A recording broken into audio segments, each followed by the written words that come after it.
자리에 앉으셔서 함께 말씀 보겠습니다. 오늘 같이 보실 말씀은 마태복음 16장입니다. 마태복음 16장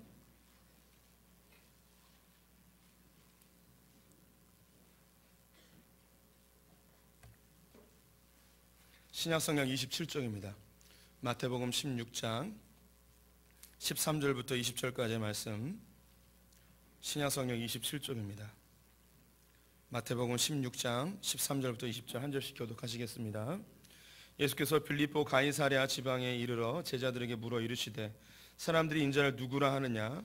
이르되 더러는 세례요한, 더러는 엘리야, 어떠는 예레미야나 선지자 중에 하나라 하나이다. 이르되 너희는 나를 누구라 하느냐?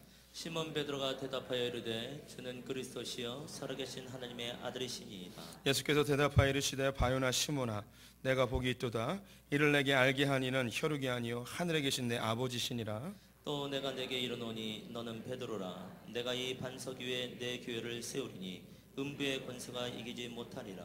내가 천국 열쇠를 내게 주리니 내가 땅에서 무엇이든지 매면 하늘에서도 매일 것이요 내가 땅에서 무엇이든지 풀면 하늘에서도 풀리리라 하시고, 이에 제자들에게 경고하사 자기가 그리스도인 것을 아무 입에도 이르지 말라 하시니라.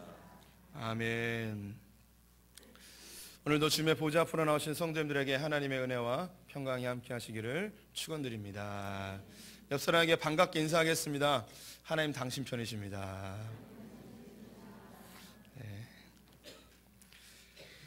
지난주 주일 예배를 마치고 저녁 늦은 시간에 집에 들어가게 됐는데요. 집에 들어갔을 때에 그 큰아들이 중학교 1학년인데 2부 예배를 늘 드리고 있습니다. 그러면서 저에게 보자마자 질문했습니다. 아버지, 다음 주 설교는 뭐예요? 라고 물었어요. 제가 시리즈 설교를 하니까 이 고백, 다음은 무슨 고백일까? 이렇게 질문을 했습니다. 제가 왜 물었죠. 그랬더니 임규영 집사님 큰아들이 찬영인데 찬영이는 중학교 2학년입니다. 둘이 내기를 했대요. 다음 주 설교가 뭘지.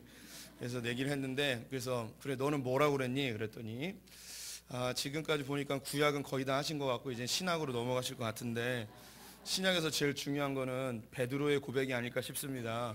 그거 있잖아요. 주는 그리스도시요 살아계신 뭐 그거. 제가 그래서 안았어요. 꽉 안아주면서 기특하더라고요. 야, 네가 반 목사 다 됐구나. 가지고 그런 일이 있었습니다. 오늘은 제 아들이 맞췄던 베드로의 고백을 살펴보도록 하겠습니다. 베드로의 고백은 너무나 유명하죠. 주는 그리스도시요 살아계신 하나님의 아들이라고 하였던 이 고백이 우리 기독교에서는 그 신앙의 고백인과 동시에 세례를 줄 때의 중요한 고백이죠. 타 종교와 기독교를 구분하는 여러 가지 특징이 있는데 그 중에 한 가지가 뭐냐면 기독교를 고백의 종교라고 불립니다. 그러면 타 종교는 뭐라고 하느냐? 행위의 종교라고 얘기를 해요. 구원론과 좀 관련이 있는데 타 종교는 선행을 해야 되고 율법을 잘 지켜야 되고 그들이 말하는 종교적인 행위들을 다 갖춰야만 구원을 받을 수 있어요. 그런데 우리 이 개신교는 좀 달라요. 우리는 그냥 고백만 하면 되는 거예요. 그래서 고백을 하는 예수 그리스도 나의 주님이십니다. 주님은 나의 하나님이십니다. 라고 고백하면 이 고백을 근거로 하여 구원에 이르기도 하고 이 사람이 하나님의 백성 되어짐을 선언하게 됩니다. 이것을 은혜 언약이라고도 하고 또 그 타 종교를 행위 언약이라고도 전문 용어로 이야기도 합니다. 우리 기독교는 고백이 중요해요. 우리의 입술로 무엇을 이야기하는가? 그것이 구원의 기준이 되어지죠. 성경으로 확인해 볼게요. 로마서 10장 10절 말씀 같이 읽어보겠습니다. 시작. 사람이 마음으로 믿어 이에 이르고 입으로 시인하여 구원에 이르느니라. 사람이 입으로 시인하여 구원에 이른다고 이야기합니다. 그래서 입술로 고백하지 않는 신앙은 의미가 없다는 거예요. 그래서 우리가 세례를 받을 때에 모든 회중들 앞에 서서 그 세례를 받는 사람이 예수님을 구주 영접하십니까? 아멘라고 이야기할 때에 세례를 줍니다. 마음으로는 다 믿는데 입으로 고백을 안 하면 안 되는 거죠. 그래서 우리가 믿는 이 기독교는 이 고백이 매우 중요한 역할, 위치에 놓여져 있죠. 인간을 타 동물들과 타 피조물과 구분을 할 때에 뭐 여러 가지 구분점이 있지만 그 중에 하나가 또 뭐냐면 우리의 언어예요. 언어, 말. 타 그 피조물들은 말을 못해요. 그런데 우리는 이제 말을 하죠. 소위 진화론자들이나 동물학자들이 동물들도 자기들 나름대로의 의사소통과 언어가 있다고 이야기하죠. 뭐 고릴라가 가슴을 치고 우와 막 하면 막 화났어요. 나 뭐 건들지 마요 이런 뜻이겠죠. 혹은 뭐 땅을 치면서 우우우 그러면 뭐 자기 뭐 배고파요 막 이런 뜻일 수 있겠습니다. 근데 그것을 언어라고 표현하기는 쉽지 않죠. 우리 뭐 그 의사소통이 불가능한 아이들도 울음소리나 그의 몸짓으로 자기의 의사를 표현하는 것, 뭐 그 정도라고 이야기할까요? 그걸 언어라고 이야기하기는 어렵습니다. 진화론자들은 인간만이 갖고 있는 독특한 이 언어와 이 말이 그냥 위로부터 내려온 뭐 어떤 그런 신비로운 게 아니고 진화되어진 과정이기 때문에 지금도 끊임없이 이 동물들 사이에 언어의 능력이 있는 것을 나타내기 위하여서 수많은 재정과 시간을 들여서 지금 동물들의 언어 능력을 계속해서 연구를 하고 있습니다. 그 연구의 목적은 한 가지예요. 진화가 됐다는 거, 사람이 진화됐다는 걸 알기 위해서 계속 그렇게 연구를 하고 있는 것이죠. 뭐 그렇게 연구하는 분들의 그 수고에 대해서 뭐라 이야기할 수는 없지만 우리 성도님들은 반드시 알아야 될 게 우리 언어는 사람만이 갖고 있는 하나님이 주신 유일한 선물이라는 것 기억하셨으면 좋겠습니다. 그래서 우리가 사용하고 있는 이 언어에는 무엇이 담겨 있냐면 우리의 생각, 우리의 사고, 우리가 갖고 있는 경험, 그리고 우리가 추구하고 있는 삶의 방향성들이 우리 언어 가운데 다 드러나 있어요. 근데 또 인간이 갖고 있는 이 언어는 문자로 기록할 수 있는 그런 능력이 우리에게 있습니다. 그래서 우리의 생각과 경험과 우리의 방향성에 대해서 언어로뿐만 아니라 소수에게만 전달되는 언어가 아닌 많은 사람에게 전달될 수 있는 이 글로 적을 수가 있습니다. 그래서 이 언어와 문자는 이것이 우리의 생각이 되어지고 이것이 기록되어지면 이것이 정보가 되어지고 이 정보가 여러 사람들에게 공유되어지면 이게 문명이 되고 이 문명은 결국은 역사가 되어집니다. 그래서 모든 역사를 그 연구하고 그것을 정리할 때 무엇보다 중요한 첫 번째 자료가 뭐냐면 문헌이에요. 고대 이 글로 기록되어지는 문헌들이 제일 중요한 자료가 되어지죠.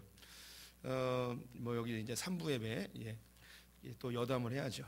19세기 영국에서 정말 유명한 두 분의 목사님이 계셨어요. 한 분은 잘 알만한 분이고 한 분은 잘 모를 만한 분이에요. 한 분은 요한 웨슬레라는 분이에요. 감리교회 창시자죠. 조지 위필드라는 분이 있어요. 처음 듣는 분도 있고 들어보신 분들도 있을 거예요. 이제 두 사람인데 조지 위필드와 요한 웨슬레가 있는데 그 당시에 누가 더 유명하고 누가 더 영향력이 많았냐면 조지 위필드가 훨씬 더 영향력이 컸어요. 그런데 지금 우리가 기억하는 건 요한 웨슬레밖에 기억을 못 하잖아요. 왜 이 두 사람이 왜 이런 차이점이 발견되어졌나? 조지 위필드가 했던 유명한 말이 있어요. 나는 늙어서 죽고 싶지 않고 달아서 죽고 싶다. 주님의 복음을 전하다가 이 달아서 죽고 싶다는 감동이 별로 없나 봐요. 무병장수하세요. 유명한 말을 남겼어요. 근데 두 사람이 왜 지금에 이르러서 많은 차이가 있는가? 차이점이 뭐냐면 요한 웨슬레는 책을 많이 썼어요. 조지 위필드는 기록이 별로 없어요. 그래서 그 당시에는 위필드가 훨씬 유명했는데 시간이 점점 지나면서 그 선포됐던 말씀은 사라져버리고 기록된 글만 남은 거예요. 그래서 요한 웨슬레가 지금 훨씬 더 영향력을 많이 미치고 있죠. 그래서 모든 문명은요 기록된 글에 의해서 증명이 되어지고 있습니다. 그래서 그 문헌과 그 기록된 것들을 통해서 그 시대를 연구하게 되고 그 시대를 증명하게 되는 거예요. 한 시대를 분별하고 증명할 수 있는 건 언어밖에 없어요. 언어만이 유일하게 그 시대를 증명할 수 있어요. 이와 동시에 한 인간을 평가하고 한 인간을 나타낼 수 있는 유일한 방법이 뭐냐면 그 사람이 사용하고 있는 말이에요. 우리가 어떤 말을 사용하고 있느냐에 의해서 우리가 어떤 생각을 하고 어떤 삶을 살았고 어떻게 살아갈 것인가가 그대로 다 드러나게 되어져 있어요. 그래서 우리 성도님들은 말을 할 때 조심할 필요가 있고 삼가할 필요가 있어요. 20세기에 들어서 이 언어학들이 굉장히 발전하게 되었는데 이걸 뭐 언어 철학, 뭐 분석 철학 합쳐서 언어 분석 철학 뭐 이런 이야기들을 해요. 오늘날 최고의 언어학자로 불리는 미국의 촘스키 MIT 교수님인데 그분이 한 이야기가 언어는 사고를 지배한다라는 말을 했어요. 그래서 우리가 어떤 말을 하느냐에서 우리가 어떤 삶을 살아가고 있는가가 드러나요. 그래서 성경에서 우리에게 허탄한 말, 음란한 말, 거짓된 말들을 하지 못하도록 권유하고 있어요. 왜냐하면 우리가 사용하고 있는 말에 의해서 상대방도 우리를 평가하거든요. 예수 그리스도의 백성들이기 때문에 우리가 하는 언어들이 사람들에게 그대로 전달되어져 우리가 그렇게 평가될 수 있기 때문에 조심할 필요가 있습니다. 사람은요 그런데 참 언어와 거짓 언어가 있어요. 그래서 진짜 내 속에서 하고 싶은 얘기가 있고 예의상 혹은 인간관계 때문에 거짓 언어를 사용할 때가 있어요. 우리 성도님들 오늘 얼굴이 정말 떡쳤는데 제가 얘기하는 거예요. 화장 잘 받았다고. 이건 참 언어가 아니에요. 그냥 인간관계 때문에 상처받지 말라고 하는 말이죠. 그런데 이것이 굉장히 긴장하고 또 우리가 흔히 이제 깨어있게 되면 정신 바짝 차리면 이 거짓 언어를 잘 사용할 수 있어요. 상대방에게 나를 숨길 수 있게. 그런데 이 긴장감이 무너지고 또 우리의 정신 상태가 무너지게 되어지면 우리의 거짓 언어를 사용할 수 없고 우리 속에 있는 참 언어가 나오게 되어 있어요. 취중 진담이란 말 있죠. 술에 취해서 나의 긴장감이 다 무너져 내리면 속에 있던 말이 그대로 나온단 말이에요. 그 몇 달 전에 우리나라 고위 공무원이 민중은 개와 돼지라고 이야기했잖아요. 그래서 막 지탄을 받았더니 스스로 하는 얘기가 변명으로 내가 술에 취해서 헛소리를 했다고 이야기했는데 헛소리가 아니에요. 취했기 때문에 자기 긴장감이 풀어지면서 진짜 그 속에 있는 참 언어가 나와버린 거예요. 뭐 그건 누구나 다 그렇게 알고 있는 거고, 더 안타까운 것은 우리나라의 소위 고위 관료들과 지도 계층들이 대부분 이런 생각을 하고 있다는 게 더 슬픈 이야기이죠. 우리 성도님들 그 내시경 해보셨나요? 위나 대장 내시경? 그냥 수면 안 하고 그냥 하시면 굉장히 아프잖아요. 요즘은 마취제 넣어서 수면에 취한 다음에 그 고통을 잊기 위하여 수면 내시경을 많이 합니다. 저는 수면 내시경을 4번 해봤는데 처음 할 때 주변에 있는 사람들이 저에게 겁을 줬어요. 뭐라고 이야기했냐면 이 수면에서 깨어날 때 자기도 모르는 헛소리를 한다는 거예요. 그래서 자기 속에 있는 진짜 말이 나온다는 거예요. 뭐 그런 얘기 들어보셨죠? 제가 우리 교회에 있는 내과 선생님이 있어서 거기서 제가 내시경을 하고 그 건강검진을 하거든요. 제가 기도하고 갔어요. 하나님, 제가 수면에서 깨어날 때 헛소리 안 하게 해주십시오. 우리 마누라 이름이 아닌 다른 여자 이름을 부르면 안 됩니다. 거기 있는 간호사들이 다 제가 목사인 걸 아는데 헛소리 했다면 큰일 나는 거 아니에요. 제가 또 뭐 염려라고 보기보다는 좀 이런 일이 벌어지지 않았으면 하는 소망 중에 하나가 뭐냐면 치매예요. 치매. 우리 성도님들 알만한 우리나라에 정말 유명한 목사님 계세요. 뭐 외국에 상도 타신 분인데 이분이 노년에 치매에 걸리셨어요. 근데 치매에 걸렸는데 욕을 막 하는 거예요. 그래서 주변에 있는 사람들이 뭐라고 생각했냐면 얼마나 교회하는데 힘들었으면 그 속에 숨겨져 있던 그 분노가 입술로 다 튀어나오는가.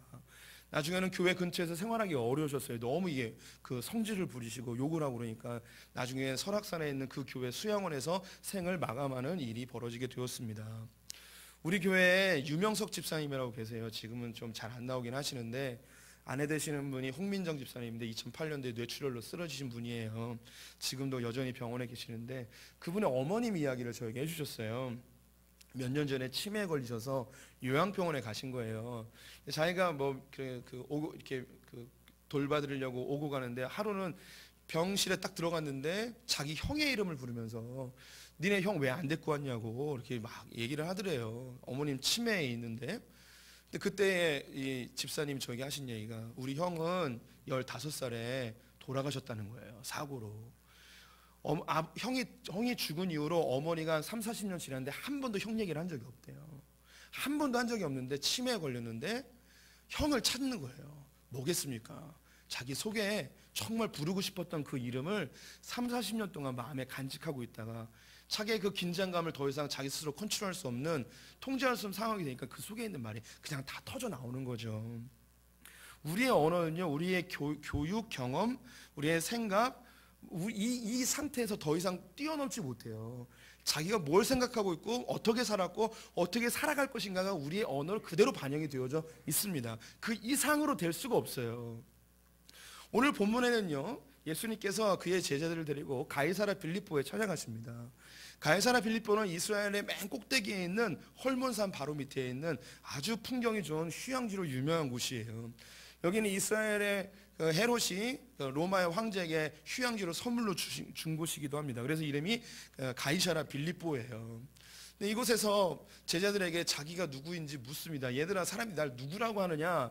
어떤 이는 세례 요한 혹은 예레미야, 엘리야 선지자 중에 한 명이라고 이야기합니다. 이 뜻은요, 헤롯에 의하여서 죽임을 당했던 세례 요한이 굉장히 능력 있는 선지자였기 때문에 분명히 부활했을 것이다. 그분이 예수님이다 라고 이야기하는 사람이 있고, 말라기서에 보면 메시아가 오기 전에 엘리야를 먼저 보낸다고 했는데 그 엘리야가 예수님일 거다라고 이야기하는 사람들, 예수님이 예루살렘에 가면은 눈물을 흘렸어요. 그래서 눈물의 선지자로 일컬어지는 예레미야 할 것이다. 혹은 선지자 중에 한 명, 이 선지자는 구약에 있는 선지자들이 아니고 예수님이 오시기 전에 몇 명의 선지자들이 자기가 메시아라고 스스로 이야기하던 그런 선지자 중에 한 명, 그냥 스쳐 지나가는 그런 사람일 것이라고 이야기를 했죠. 근데 이때 다시 묻습니다. 그럼 너희들은 나를 누구라 하느냐? 그때 베드로가 아주 유명한 얘기를 하죠. 주는 그리스도시요 살아계신 하나님의 아들입니다. 우리 본문으로 확인해 볼게요. 16장 15절 16절 같이 읽겠습니다. 시작. 이르시되 너희는 나를 누구라 하느냐? 시몬 베드로가 대답하여 이르되 주는 그리스도시요 살아계신 하나님의 아들이시니이다. 주는 그리스도시요 살아계신 하나님의 아들입니다 라고 대답을 합니다. 하나님의 아들이라는 거, 하나님이라는 거예요. 그리스도 메시아라는 거죠. 그래서 예수님이 깜짝 놀라요. 야, 네가 어떻게 이걸 알았냐? 하면서 이건 네가 할 수 있는 게 아니야. 하나님이 알려주셨어.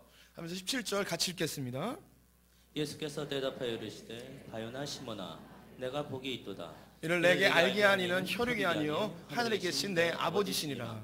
바요나는 바는 아들이라는 뜻이고 요나는 헬라어로 요한이에요. 요한의 아들 시몬아 내가 복이 있도다. 이를 내게 알게 하니는 혈육이 아니라 하늘에 계신 내 아버지시다. 이걸 네가 알 수 있는 것은 사람의 능력으로 알거나 누가 알려줬거나 누가 너에게 뭐 세례를 시켰거나 이렇게 해서 알게 된 게 아니고 하나님께서 너에게 알려줬다는 거예요. 예수님이 그리스도라고 이야기하는 거, 예수님이 하나님의 아들이라고 이야기하는 게 예수님하고 수년 동안 함께 있다 보니 이게 자연스럽게 깨달아졌겠지라고 생각할 수도 있겠어요. 그런데 예수님을 그리스도다, 하나님의 아들이다 이야기하는 게 결코 쉬운 일이 아니에요. 왜냐하면 예수님이 돌아가실 때에 로마 군병들이 써놨던 죄목과 유대 종교 지도자들이 써놨던 죄목이 달랐어요. 로마 군병들이 써놓은 죄목은 뭐였냐면 유대인의 왕이었어요. 그래서 얘가 유대인의 왕으로 반란을 일으켜 이 로마로부터 독립을 하려고 하는 그 선두주자이기 때문에 죽여야 된다고 하는 거예요. 그런데 유대 종교 지도자들의 죄목은 뭐였냐면 신성 모독이었어요. 얘가 스스로 메시아 그리스도라고 이야기하고 하나님의 아들이라고 하는 헛소리하고 다니니까 얘를 없애버려야 된다는 거죠. 이스라엘 율법 가운데 하나님의 이름을 망령 때 일컬으면 안 되는 이름이 계명이 있죠. 그래서 여호와라는 글자를 놓고 아도나이라고 바꿔 부를 정도로 하나님의 이름에 대해서 굉장히 신성시하였습니다. 그런데 내가 하나님의 아들이라 이야기하니까 이 이스라엘 사람들이 미쳐버리는 거예요. 그래서 죽여버린 거죠. 그런데 지금 이 베드로가 주는 그리스도십니다, 하나님의 아들입니다, 이건 신성 모독하고 있는 거예요. 이게 쉽게 이렇게 고백할 수 있는 부분이 아니랍니다. 그러면 그렇다면 그건 그렇다 치고 예수님이 많은 기적을 베풀었으니까 이 베드로와 그의 제자들이 이걸 보고서 그리스도라고 인정할 수밖에 없지 않았겠습니까? 라고 생각할 수 있을 거예요. 예수님의 기적들을 수많은 사람이 봤습니다. 예수님을 따라왔죠. 메시아 우리의 왕이라 이야기했습니다. 그런데 안타깝게도 예수님이 십자가에 못 박혀 돌아가실 때에 그 군중들은 예수님에게 십자가에 못 박아라, 십자가에 못 박아라, 그를 배신한 사람들이 되었습니다. 오늘날도 마찬가지예요. 기도원이나 신유 집회 가는데 사람들이 병 고치기 위해서 많이 몰려가서 실제로 나은 사람들이 있습니다. 그럼 그 나은 사람들이 다 예수를 믿어야 되는데 예수를 믿지 않아요. 모두가 다 예수를 믿는 게 아니란 말이에요. 그래서 이런 기적들을 경험한다고 하여서 예수를 믿고 안 믿고 이게 결정되는 게 아니란 말입니다. 우리 성도님들도 하나님께서 야 이건 주님의 주신 은혜야 기적이야 라고 하지만 곧 잊어버리는 게 우리예요. 기적으로 인하여서 예수님이 메시아가 증명된 건 아니란 말입니다. 그럼 예수님이 전파하신 그 설교 말씀 때문일까요? 뭐 이것도 충분히 가능성이 있을 수 있습니다. 예수님의 설교 말씀에 사람들은 반응했고요, 흥분했습니다.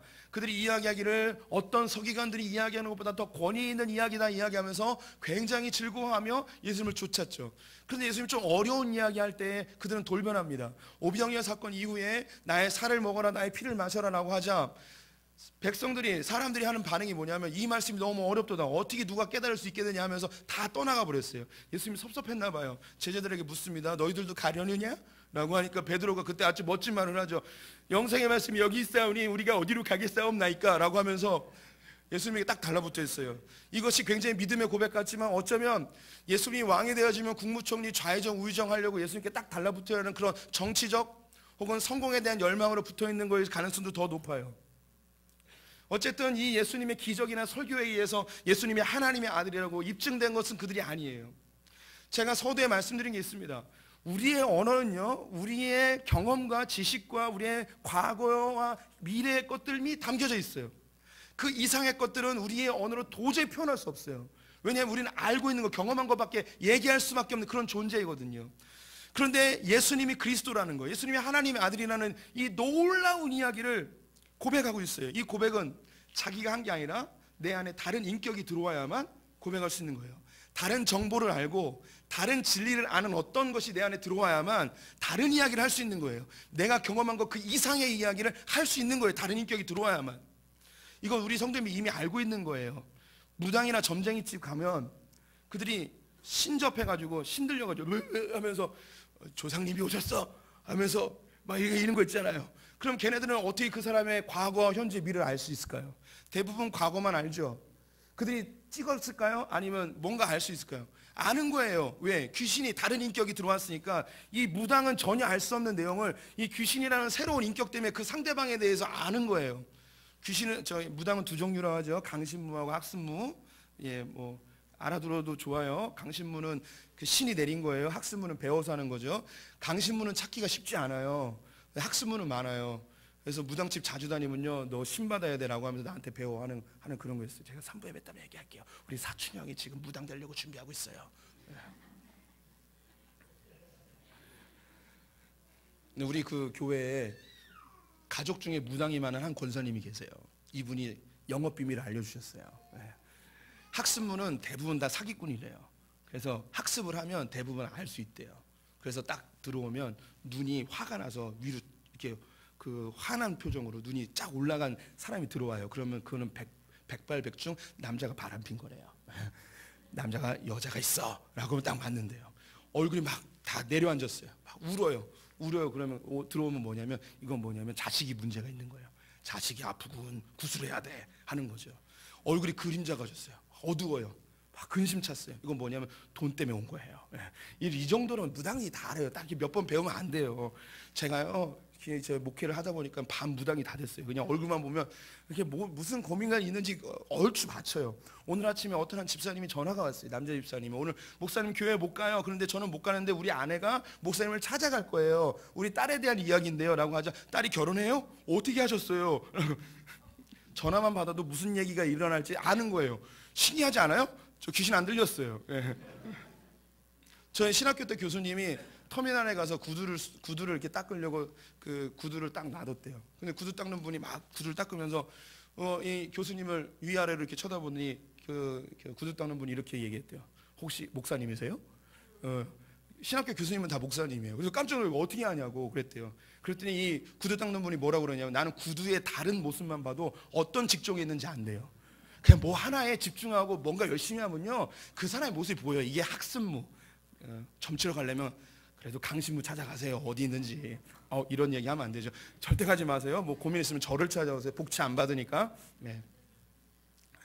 사람이 다른 인격이 들어야만 다른 모르는 걸 볼 수 있고 다른 모르는 걸 이야기할 수 있어요.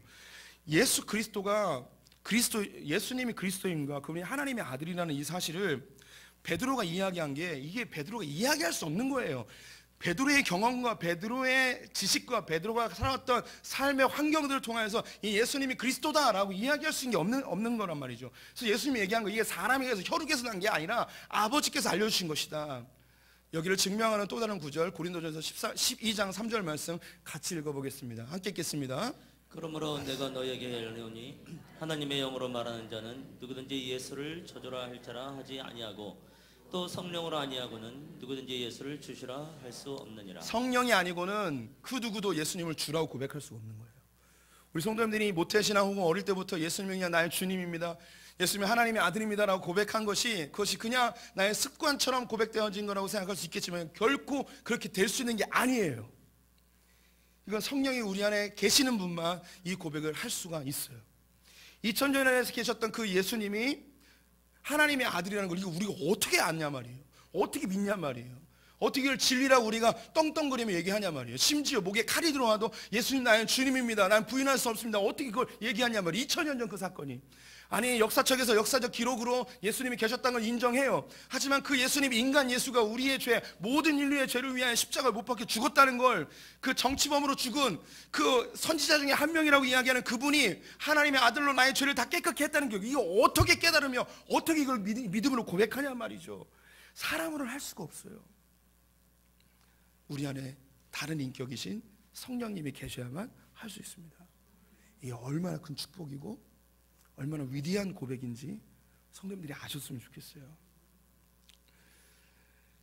요즘 이 기독교인들 사이에 이렇게 전달되고 있는 동영상 하나가 있어요. 뭐냐면 개그우먼 조혜련 씨가 회심을 하고 간증하는 그 동영상이에요. 이분은 남녀 호랭교교, 그 일본 종교 있잖아요. 일본 변형된 불교 종교, 여기를 대표하는 한국의 홍보 대사와 같은 사람이었어요. 일본으로 유학 갈 때 남녀 호랭교교에서 다 지원해주고 막 이랬던 분이에요. 그런데 이분이 개그우먼 이성미 씨에 의해서 7년 동안 중보기도에서 전도받아가지고 예수를 믿게 됐어요. 이성미 씨는 최진실 씨가 이제 자살한 이후로 이 연예인들 사이에 그 심각한 영적인 문제를 깨닫고 한국으로, 캐나다에 있다가 한국으로 와가지고 연예인 예배도 만들고 전도 열심히 했던 분이에요. 이성민 씨 얘기 좀 도와드리면 하나님이 너 한국 가라고, 한국 가서 연예인들 변화시키는 일을 하라고. 근데 뭐 난 잘 살고 있는데 캐나다에 안 가겠다고 그랬더니 하나님 뭐라고 그러냐면 나는 갈 테니까 넌 여기 있으라고. 그래서 이성민 씨가 하나님 가는데 나 여기 있으라고 뭐 어떻게 하냐고 그러면서 따라와서 연예인 예배 만들고 막 그랬대요. 네. 그래서 이게 했는데 이혼하고 다시 재혼하면서 새롭게 만난 남편이 예수 믿는 사람이었어요. 그래서 그 남편을 통해서 더 예수를 신실히 믿게 되어지는데 예수님을 영접하는 그 과정을 자기가 간증하는 모습이 있습니다. 영상으로 잠깐 보여드릴게요. 이렇게 갈릴리 호수로 가고 뭐가 되고 이거를 가져와서 읽어보라 그러는데 너무 재밌는 거예요. 그때부터 이제 책 읽기에 불이 붙은 거죠. 그 전에는 막 이제 뭐 의식혁명이나 뭐 시크릿을 읽었다면 이제는 성경에 관한 것만 이제 한번 파볼까 그러고 진짜 도시락 싸고 하고 하루 종일 그거에 관해서만 읽는 거예요. 그러니까 이게 뭔가 이게 너무 좋은 거예요. 이렇게 역사적으로 깊은 이런 이야기들. 그리고 어떻게 사람이 무엇이길래 본인의 아들까지, 하나님의 아들까지 이렇게 십자가에 못 박혀 죽게 내버려 두지? 그게 믿어지시던가요? 아니요, 안 믿어졌어요. 저 그냥 그렇지? 네. 이게 말이 돼? 라고 했어요. 그 와중에 이제 남편이 이게 이게 인터넷으로 하는 영성 뭐죠? 영적 기도. 영적 기도를 한번 해보자고. 남편도 잘 모르더라고요. 그래서 처음 해보는 거예요. 그래서 한번 해보자. 죄인인 거 시인하고. 네, 그거를 해보자는 거예요. 예. 그래서 이렇게 앉는 거예요. 남편이. 그래갖고 이제 이렇게 하는데 당신은 천지를 창조하신 하나님 그리고 전지전능하신 하나님을 믿습니까? 하는데 대답을 안 하고 이렇게 했어요. 남편이 당황하는 거예요. 다시 한번 여쭤보겠습니다. 전지전능하신 하나님을 이 신을 믿습니까? 그래서 안 나와요. 그렇게 교화도서관에서 책을 읽고 네 교회 목적에 읽는 사람 그래 내 목적은 있는 거야 막 이렇게 공부하고 막 출애굽 창세기 다 공부하는데 제 입으로 시인이 안 돼요. 아멘이 안 돼요? 안 돼요. 그랬더니 살짝 예수님 쪽으로 넘어가더라고요. 당황하다가 그러다 우리의 죄를 사하기 위해서 마지막 피까지 흘리시면서 십자가에 못 박혀 죽으신 예수님의 보혈을 믿으십니까? 정확하게 30분 동안 말을 안 했어요. 남편도 슬슬 짜증이 나나 봐요.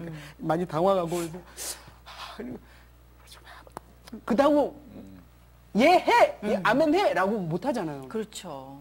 믿습니까? 근데 제가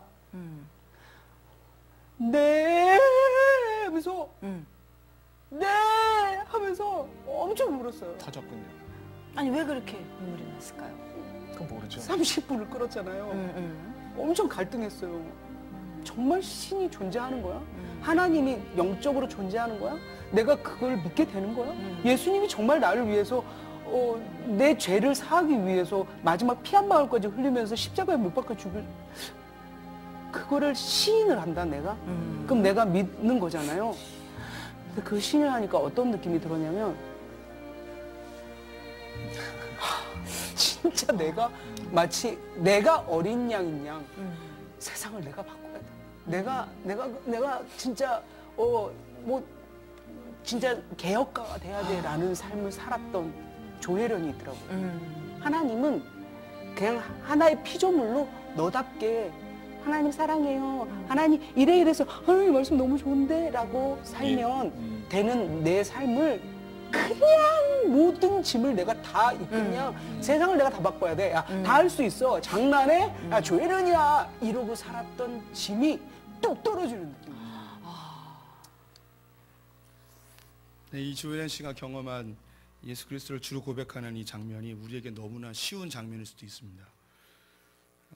왜 우리는 쉽고 여러분은 어려웠을까요? 우리 안에 성령님이 그 일을 해 주셨기 때문입니다. 그 이유로 성령님은 우리 성도님들 안에서 여전히 일하고 계시고 다른 사람이 보지 못하는 걸 보게 하고 있고 다른 사람이 고백하지 못하게 하는 걸 고백하게 하고 있습니다. 주신 분도 여호와시고 가져가게 하시는 분도 여호와시고 그리 아니시할지라도 내가 나의 갈 길을 알지 못하지만 나를 연단하신 이후에 나를 정금처럼 나오게 하시는 분이라는 걸 우리가 고백할 수 있습니다. 내가 이 세상에 대해서는 죽으면 죽으리라 이야기하고 하나님께는 내 살기로 결정하는 이런 고백들이 우리에게서 터져 나오게 되죠. 이건 성령이 우리 안에 계셔야만 할 수 있는 이야기예요. 그 시작점이 어디냐? 바로 주는 그리스도십니다. 주는 살아계신 하나님의 아들이십니다. 이 고백부터 시작이 되어지죠.